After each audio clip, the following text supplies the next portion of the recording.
So we are in 111, and last time we discussed 111:25, and this was the verse Nityam Nirikshamanana Yad api dwarka Yad api Dwarka O Kasam Na Vitrapyanti Hi Drishaha Shriyo Dhamangam Achyutam. Right. So basically, what we are reading in this section is how Krishna has entered into the city of Dwarka and how the people of Dwarka are actually welcoming Krishna.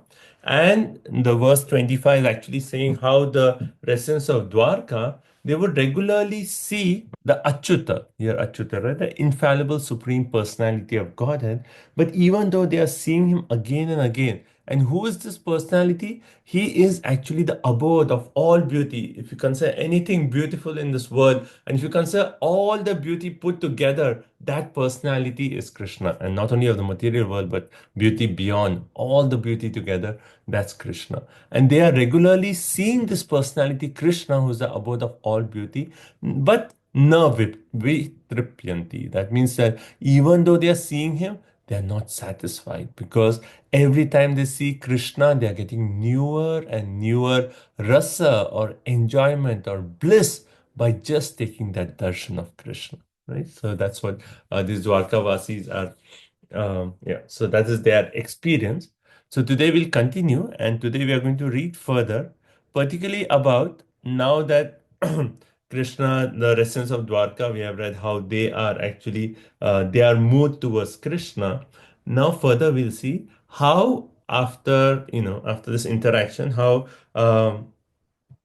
Krishna actually exchanges affection with his mothers, headed by Devaki, and then further how he exchanges affection with the queens of Dwarka, Rukmini and Satyabhama and other queens of Dwarka. Okay, so let's jump to text 36. Right. 36, and then we will come back. I will come back and then just give you an overview of what happens in between. Okay, so let's recite the Sanskrit first.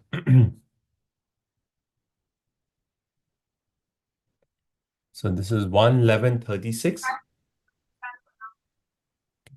उद्धाम Bhawa पिशुनामलवल्गुहासा व्रीदावलोका निहतो मदनोऽपि यासां सम्मूय चापम् अजहात् Pramod मस्ता यस्येन्द्रियां विमथितुं कुहकेन शेखु उद्दामभावा पिशुनामलवल्गुहासा व्रीदावलोका निहतो मदनोऽपि यासां सम्मूय चापम् अजहात् प्रमोदोत्तमस्ता यस्येन्द्रियां विमतितुं कुहकेन शेखु.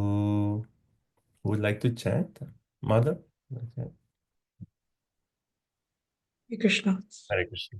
Uddham bhava pishunamalavallguhasa Uddhama bhava Pishunamalavaguhasa vridavaloka nihato madanopiyasam Vrida Valoka Niyato Matanapi Yasam samhuya chapam ajahat pramoda tamasta Samhuyak Chapam Ajahat Pramadato Tamastam Ta yes yasyendriyam vimatitum kuhake nasheku. Yasyendriyam Vimatitum Kuhakir Nasheku. Thank you. Thank you. Hare Krishna. Hare Krishna. Anyone else would like to share? Hare Krishna Prabhu, can I try? Go ahead, Mataji. Okay. उत्ताम भावापि सुनामल्वाल्गुहासा वेदावलोकानिहतो मधुनापि आसं सम्मोह्य चापम् अजहत् प्रमादोत्तमस्ता यस्येन्द्रियं विमातिहतुं कुहाकेर्न सेखु. Thank you. One more person would like to try?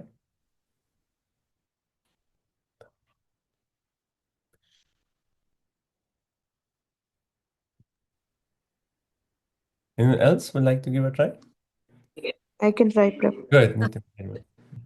उद्धामभावापि सुनामलवल्गुहासा वृदावलोकनिहतो मदनोऽपि यासां समूह्य चापम् अजहात् प्रमदोत्तमं स्ता यस्येन्द्रियं विमतितुं कुहकेर्न सेकुः.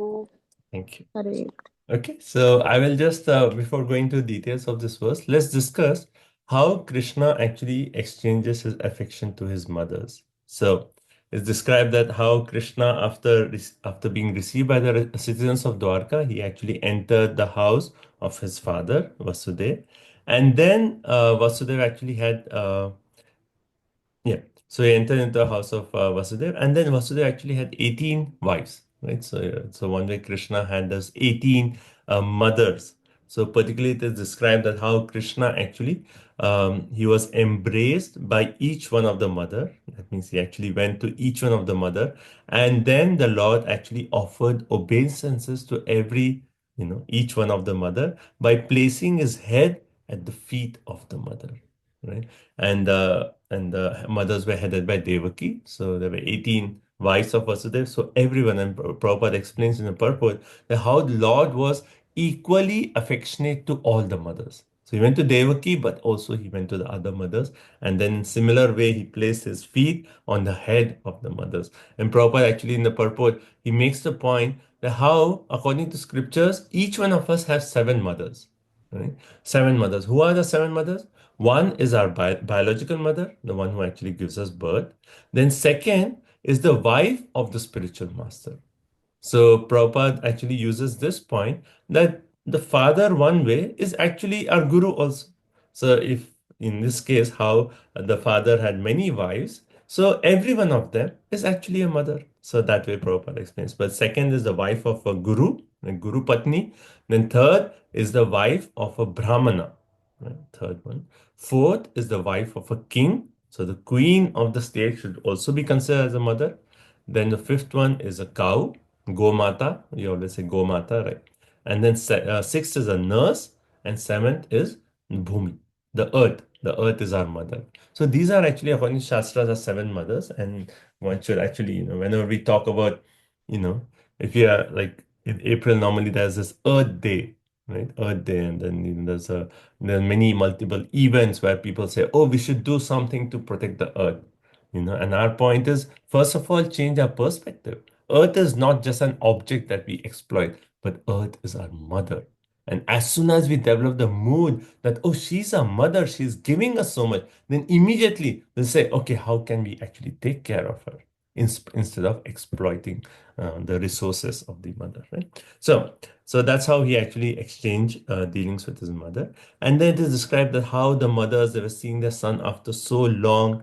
So they actually had Krishna, even though he's so grown up, sit on the lap, and they were so overwhelmed with affection that tears were flowing from their eyes just because of love for their son. Right? So this is 2 verses. In 2 verses, they explain Krishna's dealings with his mothers. Now, after this, after Krishna has his dealings with mothers, then he goes to meet his queens.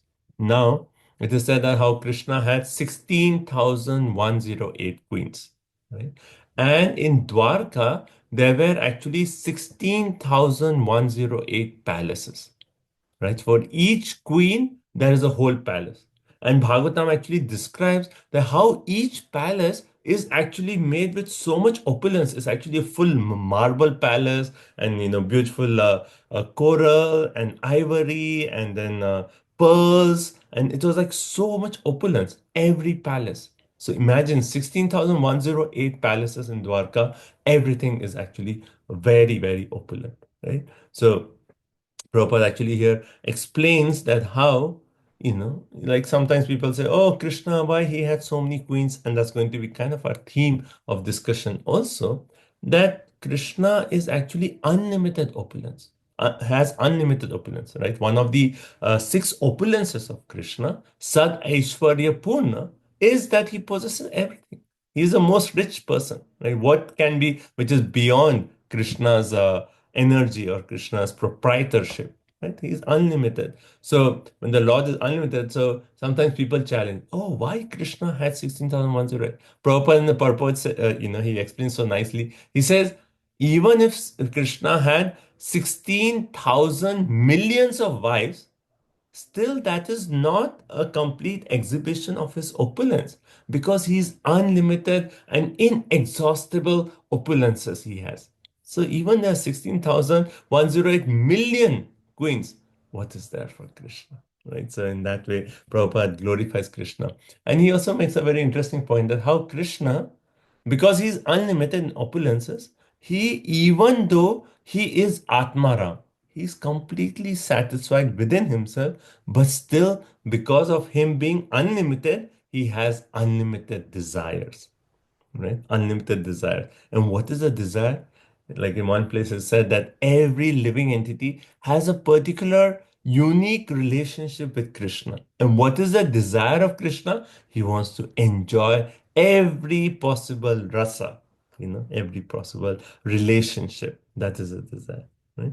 So, and then, so how Krishna, so when all these queens were there and Krishna was actually approaching to meet these queens, then it is said that Krishna expanded himself into 16,108 forms and entered each one of the palaces. Later on in 10th canto, it is described, Narad Muni is traveling and seeing how Krishna lives in Dwarka. And in that is described that every day morning, Krishna used to wake up, right? In each one of his palace, 16,108 Krishnas are waking up. And then Krishna himself used to perform some ceremonies, meditation, etc., just to set the example for everyone. And then all the 16,108 Krishnas would come out of the palace.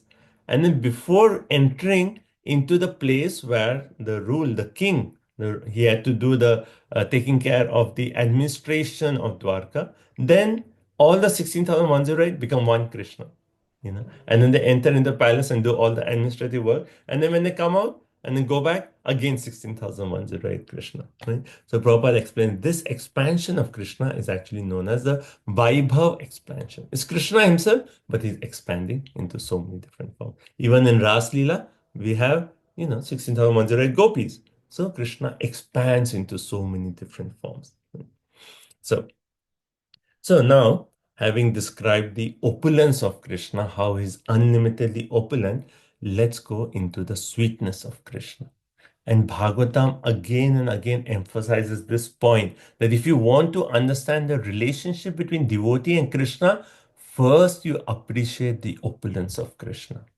Because if you are actually just jumping into the pastimes to actually understand the rasa or the relationship without getting an understanding of the opulence, then you will misunderstand the pastimes, right? So sometimes people challenge in India, oh, Krishna's character not ideal, so many, gopis and then so many queens. How can we respect this personality as God? And if they actually bring up the question, the point is they have not understand the real glory of Krishna. Right? How Prabhupada is saying, what to talk of 16,108 millions and millions, still it is not sufficient for Krishna. He has so much unlimited opulence. So Bhagavatam again and again gives this point of opulence, understand the opulence, appreciate the opulence, and then let's go into sweetness. And this combination makes us really appreciate and dive into the nectar of Srimad Bhagavatam. Like later on, we'll come to this point in the second canto when Parikshit Maharaj is actually having this conversation with Sukadeva Goswami. So initially, he asked two questions at the end of the first canto, but after that, again, Parikshit Maharaj asks so many questions, but he actually starts off with the opulence of Krishna. Tell me more about the opulence, how Krishna has created this material world.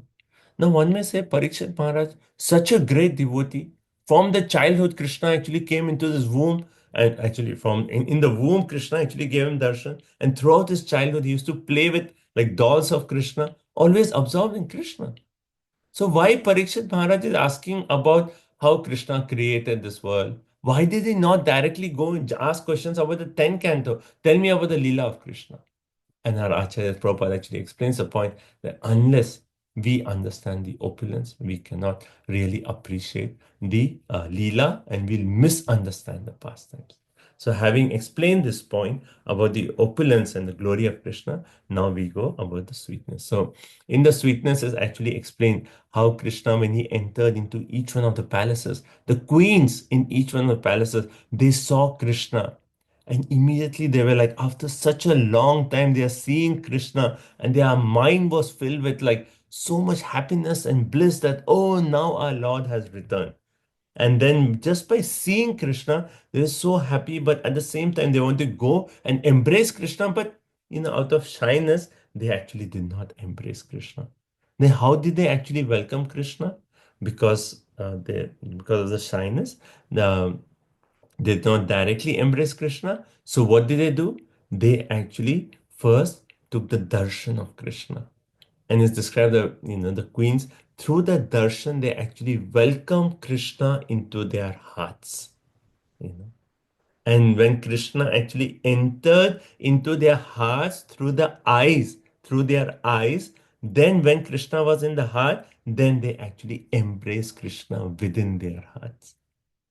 And then after that, after embracing Krishna within us, experiencing the highest ecstasy, the highest bliss in embracing Krishna within their hearts, then they actually send their sons to actually embrace Krishna physically. Because the point is said that how the son is one with an expansion of the mother. So through their son, they actually said, okay, you go, you embrace Krishna in that way. So one point, why am I telling all this? Because one way we see how there's like so much sweetness at the same time we appreciate that how subtle is the Vedic culture. In Kali Yuga, the culture is very gross, very physical. Enjoyment means more physical, or physical exchange, etc., etc.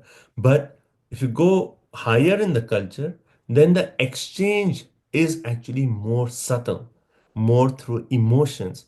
And when that exchange is more through emotions, more through subtle dealings, then that happiness that is actually experienced is actually more deeper and more meaningful. Now in Kali Yuga, the first part, I mean the subtle part is almost ignored. It is there, but it is the foundation of that is first physical. First physical, and then from that will. But that's not the point. The first relationship is actually more subtle, and that's our Vedic culture. And here we see not only the exchange of the rasa between queens and Krishna, but at the same time, it's actually showing us that the real relationship actually goes more and more subtle. Right? And then in that way, when they're experiencing all this, they wanted to restrain their feelings, but they could not restrain, and their like tears were flowing from their eyes. Right? And each queen, Vishwanath Chakravarti Thakur actually explained that each queen was thinking, "Oh, Krishna loves me so much that of all the queens, he has come to me first." You know. And even in Ras Leela, like all the gopis were thinking, "Oh, Krishna is just dancing with me." So in that way, they were actually having that mood. Okay. So now let's come to today's verse. So today's verse is 36. Right? So in 36, it described that Uddama Bhava. So this is actually the expression of the queens. The queens had what? Very grave expression, right? At the same time, Pishuna. Pishuna means very exciting, though it's very grave, but it's very exciting. And then Amala, spotless. Valku Hasa means they had a beautiful smile on their face. And from their eyes, Vrida Avaloka. Right now, their eyes, they had the glance of the eyes. Vrida, it was almost like the dancing of the glance, right? So by these expressions, then the word is Madana. Madana means Cupid. And then this also explained proper explains word to word. This can also be translated based on Sandhi as a Madana. That means the greatly tolerant Shiva, who actually, like we know the story of how like Cupid actually tried to attack Shiva, but Shiva just from his anger he burned the body of Cupid. Right. So one way a banana means the greatly tolerant Shiva, and I'll explain both the connections here. But let's just start off with Cupid, right? So Cupid, and then here it says Yasyam Samuhaya, being overpowered by, and then Chapam. Chapam means pose. So the point is, Prabhupada explains very nicely in the purport, this entire material world is running on this relationship between opposite sex, right? Man and woman. That's like the basis of the material world. Right? And also Bhagavatam says the real hard knot in the heart is this attraction of opposite sex. And how does this attraction begin? Because as soon as man sees a woman, woman sees a man, then Cupid actually shoots arrows at the heart of the man or the woman. And as soon as the arrows of Cupid hits the heart, then immediately there's attraction. And based on the attraction, how Prabhupada says, it starts off with that, and then Bhagavatam 5th canto makes the point.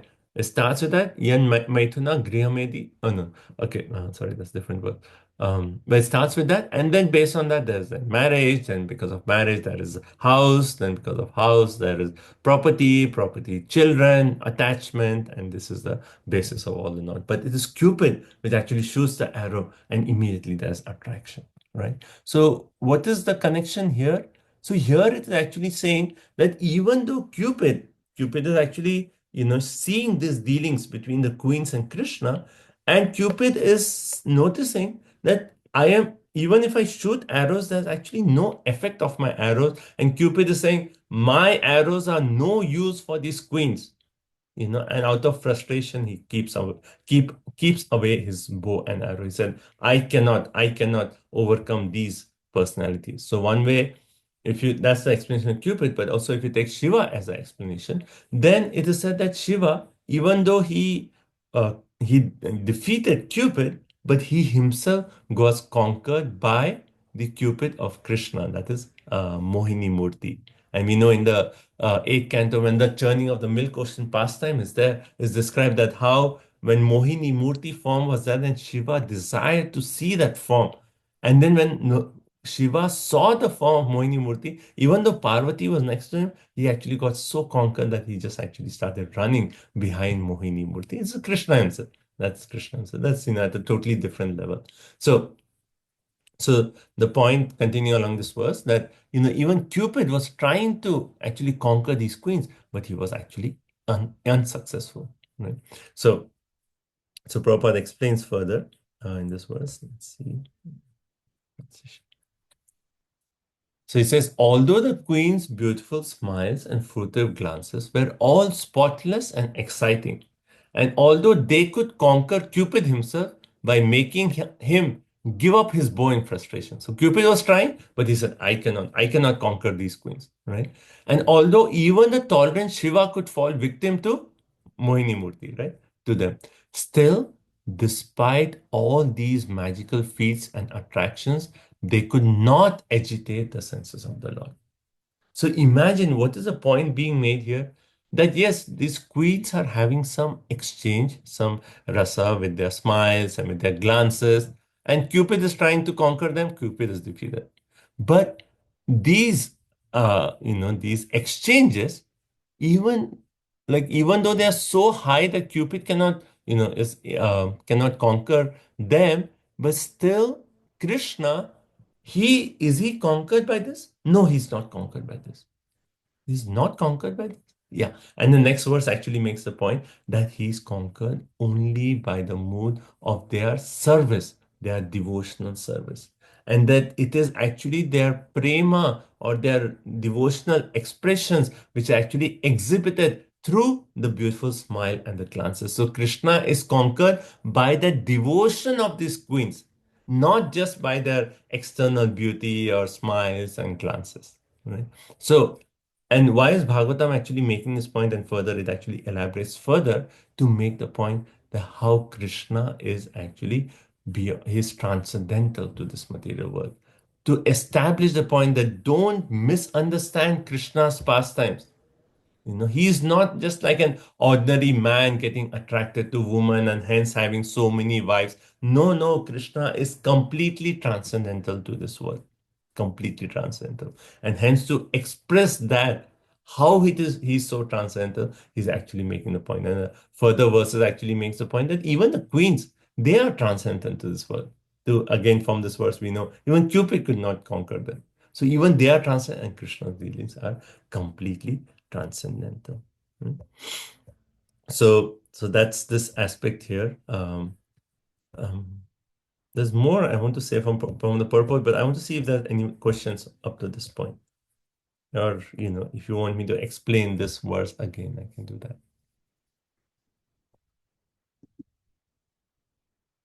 Anyone has any questions up to what I have said? The exchange between the queens of Dwarka and Krishna, and how in all these dealings are completely transcendental. So never we make the mistake of considering that there is anything mundane or material between Krishna and the queens. Hare Krishna Prabhu, please accept my obeisances, all glories to Prabhupada. Oh, I don't have a question on that, but it's a genuine question. But you said Cupid throws arrows or something like that. Yes. So yeah, so my question is, who supplies this unlimited arrows to him? Who supplies unlimited? It is actually the task of Cupid in this material world to attract the opposite sex. See, it is our, we have turned away from Krishna and we are sent here in this material world to enjoy. And how is that enjoyment going to happen? Well, see, the highest enjoyment in the spiritual world is that between the gopis and Krishna. That perverted reflection in the material world is attraction between the opposite sex. And because we want to enjoy separate from Krishna, but still a mode of enjoyment is there, that is actually reflected in the perverted form in this material world. And that appears in attraction to the opposite sex. Now, who will do that attraction? Right? So if you consider, like, Bhagavatam also makes this point, that how even a pig, right, Mr. Pig, will look at Mrs. Pig and say, oh, so beautiful. I mean, like, we will look at pigs and say, like, oh, how horrible, so nasty. They are in the, in the sewer and they are covered with all these, horrible, abominable substance. So horrible. But still, a pig will see a female pig and be attracted. So, who is making this happen? It's actually Cupid as an agent of Krishna himself making this happen, that we get attracted to the opposite sex. Is that? Thank you. Yes, thank you, Prabhu. Deepshika Mati, you have a question? Yes, Prabhuji. Hare Krishna, Prabhuji. Prabhuji, I just wanted to know, like, is there a specific reason for the count of the queens? I'm sure if there's some special significance to Exactly. Yeah, that's what I wanted to find out. But, let's start off with this. If you see in the spiritual world, Krishna has 8 principal gopis. Right? And that's the first circle. Then the second innermost circle is 108. Okay. And then the third innermost circle can be said to be 16,108 gopis. So that's the description in the spiritual world, that if you want some, sometimes even when you say, like, why are we chanting 108? Why do we have 108 beads? So one explanation is, like, there are 108 principal gopis of Krishna. And every bead we are actually, one way massaging the feet of the gopi, and in that way engaging a service to Krishna. So that's one explanation. But also, if you see some mathematicians, they will give a different explanation saying that, oh, you do 64, this number, and then hence you get 108. And they may come up with some special, some Logic. mathematical expertise or something to say that, oh, hence it is 108. But we go from the spiritual world understanding how the gopis are there, and that is actually Krishna's. And it's just one way. Okay, 8 most principle, 108 principle, and then 16,108. So they are all intimate. And then after that, it is unlimited, right? Because there's unlimited associates of Krishna. So it's just the matter of, like, who is more intimately connected with Krishna. Got it, Prabhuji. Thank you, Prabhuji. Thank you. Sagi Sundanimati? Hare Krishna Prabhuji. Prabhuji, I have one question. Like you talk about Vasudev has 18 wives. Yes. And then you told the like 7 names like biological, spiritual master, brahmanas, king, cow, nurse, and earth. And what about the another wives? They have any specific name or just like simple? Otherwise, Yeah, other wives. so Prabhupada actually explained that which category would the other wives like Rohini fall under. And he actually makes a point that the father is one way the spiritual master. So the other wives would be under the category of spiritual masters' wives. So that way Krishna was treating all these 7 mothers as mother. Okay. Okay. Thank you. Thank you. Okay, Rishikesh, you have come. Yes, Prabhu. I was just wondering, Prabhu, this Cupid so naturally acts in this material world, the opposite sex in female and female. But when we get exposed to Krishna consciousness, why doesn't that transcendental Cupid, uh, why doesn't our natural attraction overcome this mundane attraction so easily, so naturally? Why does it take so long to get attracted to Krishna? Hmm. Uh, I mean, like, one way to answer this is, there could be two ways to answer. First way to answer is, does it really take long in the sense that how many lifetimes we have been in this material world, right? We could have like millions of lifetimes, maybe we are here. And out of those millions of lifetimes, we add up all the years, even if you are practicing Krishna consciousness for 10 years, 20 years, 30 years, 40 years, that is like insignificant compared to those millions of lifetimes, right? So one way you say, when you say Bhagavatam says Asu, it could actually refer to this, this 30 years is nothing in our timeline. In our entire timeline of existence here in the material world, it's just like one dot. And one life, they say one life itself is what flash, like a lightning or flash. So it's a very short time. We feel very long because we are going through this lifetime right now, but in our entire existence, it is a flash. So that is one way to understand. The other way to answer this is, see, initially when you come to Krishna consciousness, we actually, I mean, this experience, I think we all go through that. When we come initially to Krishna consciousness, we see devotees and immediately we feel like, wow, so advanced devotee, so advanced. He's chanting 16 rounds. Wow, he's so advanced. And we develop that mood of appreciation for all the Vaishnavas. And hence, initially, when we come to Krishna consciousness, we, because of that mood of appreciation of Vaishnava, and Krishna is very pleased with that, then rapidly we make progress. But then after a few years, what happens? Then we say, oh yeah, he's doing 16 rounds, but he has so and so flaw or so and so fault, or we start fault finding amongst Vaishnavas. And as soon as we do that, then that initial enthusiasm or initial growth, then that actually slows down.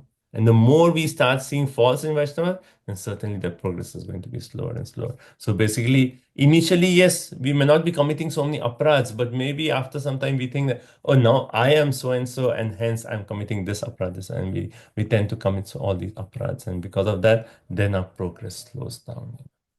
So there's both ways of looking at this point. But I mean, bhakti is so powerful. So, in spite of all our limitations, even few years of Krishna consciousness, you can see that yes, our attraction to this material world, step by step, it is actually, we feel that sense of detachment, like certain things which we are attached to before coming to Krishna consciousness. After a few years itself, we are like, oh, no attraction. But this, because this is the strongest knot in the material world, it actually takes a little bit more time than the other anthars. And then there's a whole science of how to convert this attachment to service to Krishna. Because originally it's coming from Krishna, right? Prabhupada makes a point in one of the purpose. He says this is that what we are feeling, this attraction of qubit in this material world between opposites, actually originally that is our love for Krishna. But because it is perverted, it is actually appearing like this. But what we have to do is we just have to redirect that love for Krishna. So that same material cupid will actually become to a love for Krishna. And that happens by experiencing a rasa in connecting with Radha and Krishna. Like when we are chanting the holy name, when we are preaching Krishna consciousness, when we take a responsibility to raise our children in Krishna consciousness, all those things, that austerity, that sacrifice will actually give us, we are in one way like transferring that cupid to the highest love for Radha and Krishna. So anyway, I give a long answer, Prabhu, but I hope that. Yeah, thank you, Prabhu. It really helps a lot. Thank you. So thank you all so much for joining. So I'll stop here. I hope it was, this I really appreciate this verse, and I hope I could explain so that appreciation of this, the Queen's interaction with Krishna, at least that, it is so amazing to see how the interaction is so sweet, the glory of Krishna, and how all these dealings are transcendental, nothing to do with our material interaction. Okay. Thank you all so much. Srimad Bhagavatam ki jai, Srila Prabhupada ki jai, Vancha Kalpatarubhyasya, Kripa Sindhubhya eva cha, Pranam Pavabhyo Vaishnavebhyo Namo Namah. Thank you all so much for your association. Hare Krishna. Hare Hare Krishna. Krishna. Thank you so much. Hare Krishna, Krishna, Prabhuji. Hare Krishna. Thank you, Prabhuji. Thank you for this beautiful class. Hare Krishna. Hare Thank you, Krishna, Prabhuji. Prabhuji. Thank you. Thank you, Thank you, Punjabi. Prabhuji. Hare Hare Krishna. Krishna. Hare Thank you, Krishna. Prabhuji.